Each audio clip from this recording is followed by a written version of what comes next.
Morning folks, welcome back to the track. Another exciting day today because I've got Gary coming round with another brand of car that we are going to try out on the track. We're going to take a look at the car, look at it inside and out, discuss the relative merits of it. It's a brand I've never seen before, never tried before.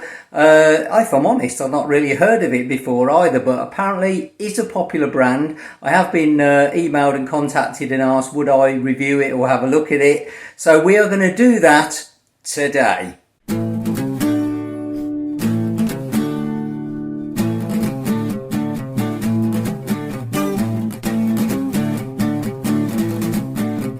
Right, so I'm here with Gary again, and today we've got another car that we're going to review. This is a car that Gary's brought over from a brand that I've never heard of personally.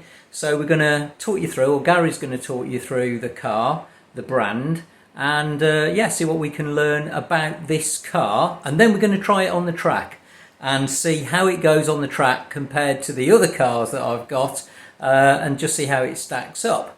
So that's the plan. This is it. This is the model that we are looking at, and it's a brand called Policar. And I've never come across Policar before, but you have, Gary. That's right. It's a thing you're Policar are a subsidiary of Slottit. So Slottit, who make tuning parts and professional racing cars. Yeah. They have a junior brand which is Policar. Okay. They're most famously known for their 1960s Formula One cars. They've branched out a little bit. This is a home set racer. They do a couple of home sets that have these cars in, and you can buy them individually. Okay. They're very inexpensive. Okay. So they're great for people starting out in the hobby that maybe want to try different brands other than what they've begun with, whether that's Scalextric or Carrera or something else. Okay. This particular car, Subaru BRZ, comes in lots of different colours as well. This one is a metallic yellow. Just going back to the thing about being inexpensive, are they more expensive than, say, Scalextric or Carrera, or are they cheaper? No, they're much cheaper. These are not much more than £20, depending on where you choose to shop. Wow, okay. So that almost half the price of some of the Carrera and Scalextric cars. Yeah, pretty much. That's amazing. Okay, right. And you were saying that this is the colour that this one's in. It does look quite a striking colour. We'll get it out of the box in a minute. So what's it's the metallic yellow. Most of the colour range for these cars are metallic colours, but you've also got the famous Subaru blue mica colour. Oh, okay. But so there's a few different ones. Okay, and is it only available in the Subaru model, or do they do other models of cars as well in the modern range? In the modern range, they've just released a Nürburgring Impreza. Okay. Literally last week, pretty much came to the UK. Oh, okay. So this has been it up until now, but the Impreza is now available. Okay. So the people at Slottit know what they're doing. So yes, I think they're just trying to capture some of the home racing market, especially in Italy as well, where they're making the sets, so they'll have all the brand nostalgia, because any Italian growing up in the 1960s would have played with Policar, as anyone in the UK would have played with Scalextric. I understand. So basically Policar is to the Italian market what Scalextric is to the UK. Certainly in olden times, yes. Okay, now we have the car out of the box, and the first thing I will say, now it's out of the box and in the sunshine, that's a really striking colour. I really like that. It's quite striking, isn't it? Yeah, I mean, one of the reasons I picked up this colour was because I thought it looked pretty good, but honestly all the colours look great. They're really vibrant. Yeah, that's an absolute stunner. And we go into the detail here.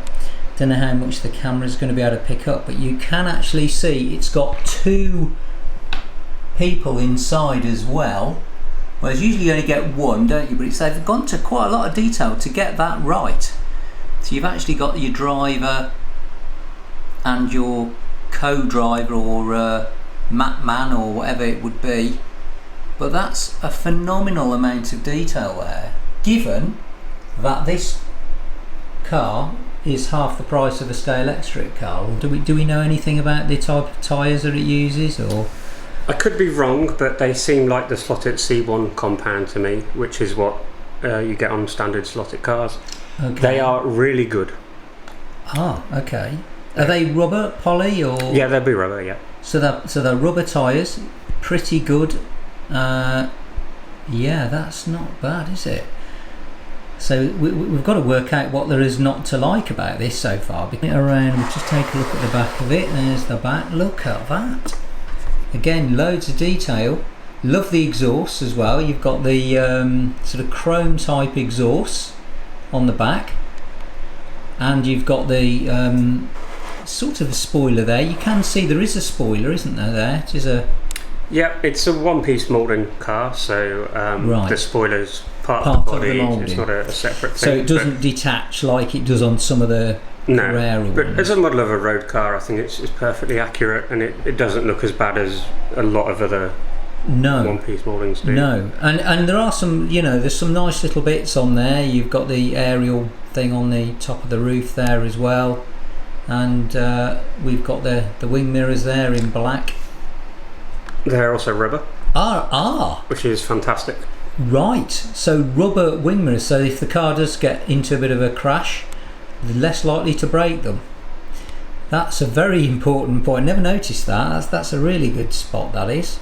And then as we come round to the side again, on this side again, you've got the vents as well, haven't you, on the just over the wheel arches there, that look pretty good as well. Again, they're moulded in, but the details there, it's fine. Yeah. The way I always judge cars' appearance in terms of detail, I mean, it's fine to hold it to your face and appreciate something like photo etched metalwork or really intricate details. But for me, as long as it looks good when it's going around the track, that's when you're going to be looking at it the most. From a few feet, I think it looks absolutely fine. So here's the underside of it again, as standard. So we've got, if I've got this right, the motor's at the back. Yep, standard inline configuration. So standard inline, we'll have a look at that in a second. And we've got a very large magnet there, which looks like it can be removed without taking the body off. Yeah, the magnet's a standard fit, but it's adjustable with the screws, so you can make it further or closer to the track to suit your preference, and of course you can remove it very easily just by taking the screws out. So literally there's no need, like on some of the cars, like the Carreras, where we had to literally take it to bits. You can literally just undo those two screws and remove the magnet completely. Look at that. You see, that's good, isn't it? That's pretty good. And we've got here on the guide as well, the braids are double braids, aren't they? Yeah, it's quite a long guide flag as well. But the architecture of this car is very similar to Carrera. Right. You've got these braids that are on crimped metal holders there. And the guide itself is a kind of hybrid between the Carrera and the Scalextric, because you've got this disc which is very similar to Scalextric. Okay. But you've got the huge blade, and you've got the double braids, as you pointed out, which are more like Carrera. Yeah. But the car is generally, it reminds me of a Carrera in the way that it's put together. I know, I didn't know this. Polycar make track as well as cars? Yes. That is interesting. I've never seen Polycar track. That's a thing I can honestly say. It's not long been available in the UK. You could buy the sets, but the individual track has taken a little while longer to come over. We've got the car on the scales just as a sort of a comparative, and it's coming in at 79 grams. Just as a quick comparison, I went and got a absolutely box standard, I should say, Scalextric car. This is a Scalextric digital, mind you, so it has got a digital chip in it as well, and as you can see, it is quite a bit lighter, about 10% lighter. I'm going to take my beautiful Carrera Lamborghini Huracan Performante. I'm going to put that on. This is the heaviest car I've got, and as Gary has rightly predicted, it's coming in at 94 grams, so that is a serious heavyweight piece of kit. So now we've got the car body off. Well, it's nearly off, of course. Yeah. We've got this connector here. We have. And that's because this car comes with headlights, which is another reason why its price tag is excellent value. Wow. They're just at the front, there's no lights at the rear, but honestly you could hardly complain at that. You'll see when we drive the track, they're nice and bright, they look great. Right, the LEDs, I presume, are they? Yep. LEDs, Yeah. Okay, yeah. So looking inside the car, at the front we've got this bracket which holds the guide in. Yeah. Front axle is fixed with plastic bearings, which is pretty good, better than a Scalextric design, which is usually fixed. Okay. Anyone familiar with Carrera cars will probably notice the architecture is pretty similar. Carrera do have the bronze bearings on the front, but plastic's absolutely fine. Okay. This little circuit board is purely for the lights, and it's not more complicated than that. We've got the S-CAN motor, which is CAN drive rather than N-bell. And I noticed there as well, it's got a thing, a brace holding the motor down. Yeah, we've got a motor bracket here. Normally I would roll my eyes at that because it's unnecessary weight. But for the context of this car, it's absolutely brilliant because it means it's going to hold the motor nice and tight. Yes. Don't need to glue it in. I mean, that seems a really good idea to me. I mean, for a home racer, it's absolutely hitting the nail on the head. Yes. We've got, these are the screws for the magnet, so they're just coming up into the chassis here. We're looking at them from the other side now. Yeah. Got a standard 9-tooth, 27-tooth, 3-to-1 ratio for the transmission. Yeah. And then we've got these brass single-sided bearings on the rear axle. Oh yes, brass bearings. Look at that. So I mean, most cars will have brass on the rear axle. Is that pretty standard these days? It is pretty standard, yeah. Okay. But as I say, what's remarkable about these is they're the single flange, which is on this side. Yeah. On the wheel side. Got my screwdriver stuck there. It's because of the magnet. Right. So it's a bit of an unconventional rear layout, really. You're going to have to take the wheels off to get at those. It's not a pop out like you would do with a Scalextric or a Carrera. So this space at the front of the chassis also is ready for a digital chip. Oh, okay. So as this is made by Slottit, it's designed around their Oxygen C chip. Yes, now the Oxygen system's really good as well, isn't it? It's a really good system. The thing that makes that relevant for most home users is that you can flash the Oxygen chip to run with either Scalextric or Carrera. So we've got this hole here at the front for a Scalextric lane change LED, and we've also got the one at the side for Carrera. Wow, so they've actually gone to the trouble to think about changing for running on different brands of track as well. Yes, in terms of digital system. The digital system. Yeah. How good is that? We've got the car on the track now then. This is our chance to find out how fast this Polycar goes around my track, and then we'll do a comparison with how fast it is compared to the other cars in my collection. And what we're going to do to make this fair, I'm going to drive the car. Even though it's Gary's car, I'm going to drive it because of course I'm driving all the other cars in my collection, so it would be unfair for Gary to drive it because he's obviously a different driver and probably a lot better than I am at this. So it's going to be me driving it, and we're going to do a comparison. So we're going to follow the usual format. That is, I'm allowed to drive a few laps, around 10 or 20 laps, to warm it up and get used to it. The magnets have been removed, so no magnets as usual. And let's give it a try. Once I've driven it a few laps, we'll then set up the Carrera lap timer, and we'll find out how fast it can do 10 laps of my track. Let's get it started. And this, you would not believe, or I wouldn't believe, that this is a car that's half the price of a Scalextric, because that is look how smooth it is. I mean, it really is beautifully smooth. You can see the LEDs coming on now as well, and they work really well. Okay, it's just starting to warm it up a little bit now, so I'm going to give it a bit of push now, push it a little bit harder. Okay, now the braking's a bit, you've got to be off the throttle quite early on,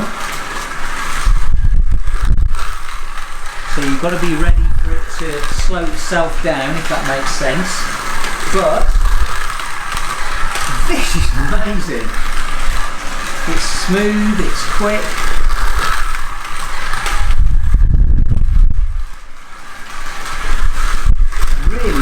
good. We're starting to push it a bit now.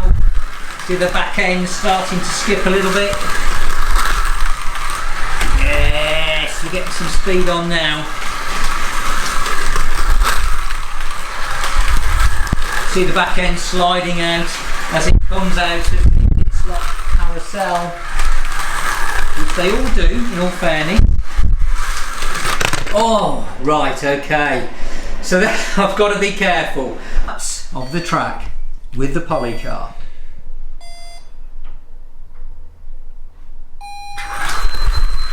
Steady start. Trying to keep the trigger as smooth as possible. You'll notice I'm not actually gunning it down the rocking uncut, simply because when I get to the end of this corner there, I don't want to roll it. And that's happened twice during practice. I get really nervous because this thing doesn't brake well at all.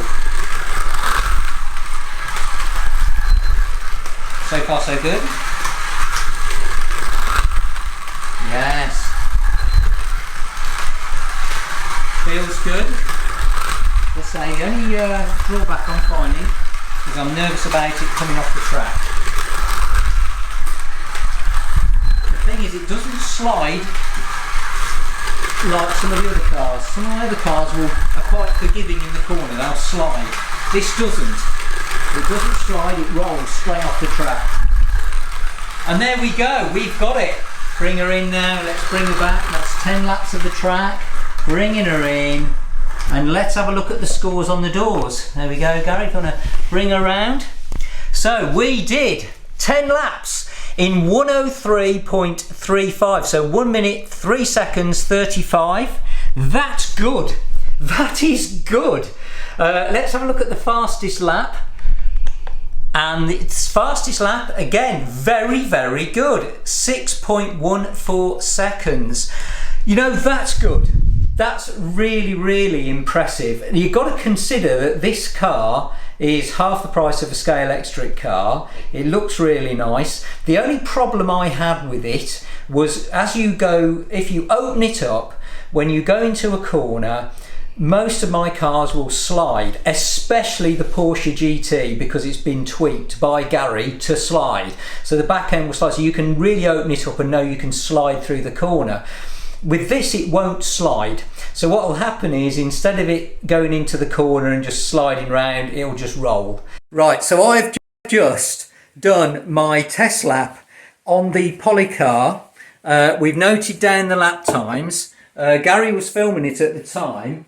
I filmed it, I drove it because it had to be fair compared to the cars I've also driven. But I've just said to Gary, I want to see how fast he can drive it around my track. And he's basically, essentially the Stig of the slot car world as I see it. So let's find out how fast, for a bit of fun, sort of, let's find out how fast Gary can drive his car around my track. Okay, time to see how fast Gary can go around my track on his car, or with his car.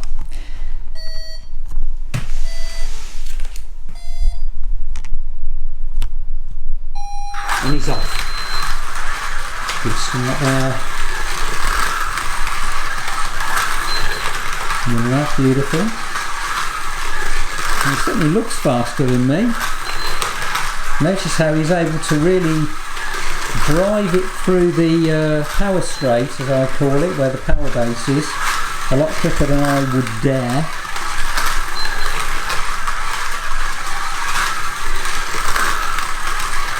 Doing well. This is smooth, really smooth.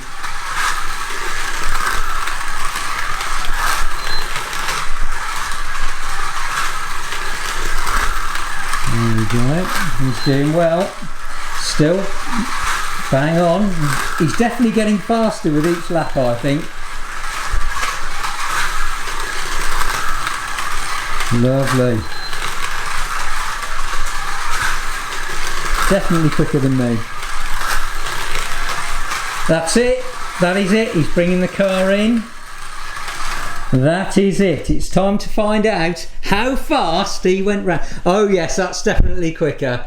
So that's at least 3 seconds quicker than me. He's looking relieved, actually. I wanted a sub 1 minute. Ah, you see, but it was close. So let's have a look. If we see, so his overall time was 1 minute 0.96, and the fastest lap was 5.92. That's not bad, actually. So you did a sub 6 seconds as your fastest lap time. So there you go. That does go to show that a different driver who knows what they're doing can actually make a significant I mean, that is a significant difference to mine, but to be fair, Gary drives these a lot better than me, so that's fair enough. We are going to go with my lap time for the purposes of the chart, but there you go. It just goes to show how fast these cars can go.